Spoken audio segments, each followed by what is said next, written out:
Aujourd'hui, nous assistons une fois de plus à un spectacle lamentable de persécution politique en République démocratique du Congo.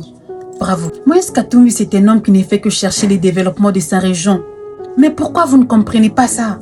Mais aujourd'hui, se retrouve menacé d'arrestation pour avoir osé réhabiliter une infrastructure laissée à l'abandon depuis des années. Où est la justice dans tout ça? Dites-moi, elle est où? Il a réhabilité la piste d'atterrissage de l'aérodrome de Moulonde, oui. Il l'a fait sans obtenir l'aval des autorités, oui. Sans attendre l'autorisation de ceux qui veulent rester les bras croisés, oui. Mais devons-nous blâmer un tel homme? Un homme qui prend des initiatives là où l'État a complètement échoué, mais il faut être fou, oui. Oui, il a pris l'initiative de restaurer une infrastructure oubliée qui pourrait désenclaver toute une région. Oui, il l'a fait, sans autorisation, car il s'agit de sauver des vies, de faciliter l'accès aux soins, de permettre aux populations de se déplacer plus facilement. Mais c'est difficile de comprendre, s'il vous plaît. Alors pourquoi est-il puni? Est-ce vraiment la question de l'égalité qui est en jeu ici? Ou bien est-ce simplement parce qu'il vous dérange? Parce que nous savons très bien que Moïse Katumbi vous dérange. On lui reproche d'avoir réhabilité un aéroport pour sa région. Mais où était l'État lorsque ces infrastructures s'est dégradées, mettant en danger les vies des milliers de personnes? Dites-moi.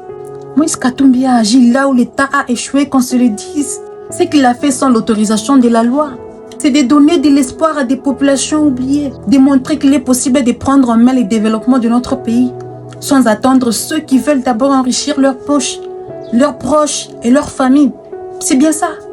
Le gouvernement, quant à lui, se précipite pour l'accuser d'avoir violé les règlements de l'aviation civile. Mais où est la loi quand il s'agit de construire des écoles?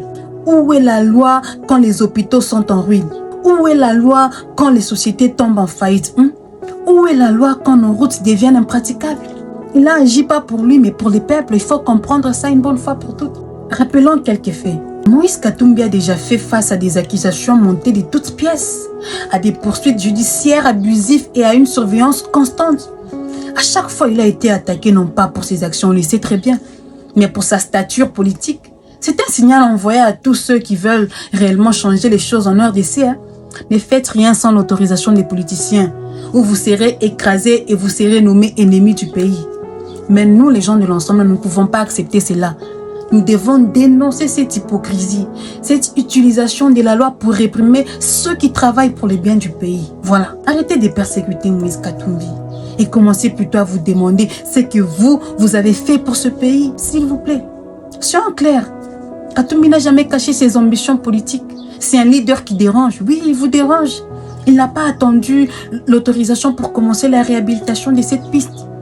Parce qu'il sait que les procédures bureaucratiques servent souvent à bloquer ceux qui veulent vraiment agir. Peut-on lui reprocher d'avoir osé faire ce que d'autres n'ont jamais fait, s'il vous plaît? S'il vous plaît, un peu de conscience. Si la réponse est oui, alors il faut blâmer tout dirigeant qui essaye de prendre des décisions qui impactent positivement la vie des citoyens, voilà. Et surtout des jeunes. C'est pourquoi nous disons non à ces tentatives d'arrestation. Arrêtez de réprimer ceux qui osent faire bouger les choses, s'il vous plaît. Nous sommes dans un pays démocratique. Arrêtez d'utiliser la loi comme une arme contre ceux qui veulent juste changer les choses, s'il vous plaît. Au lieu de cela, commencez à vous demander pourquoi ces infrastructures cruciales ont été laissées à l'abandon. Est-ce vraiment Moïse Katumbi qui viole la loi? Ou est-ce l'État qui viole ses obligations envers les peuples? Dites-moi. Il est temps d'arrêter cette mascarade politique. Katumbi n'est pas un criminel. C'est un homme d'action. Il est temps de soutenir ceux qui osent rêver d'un Congo différent.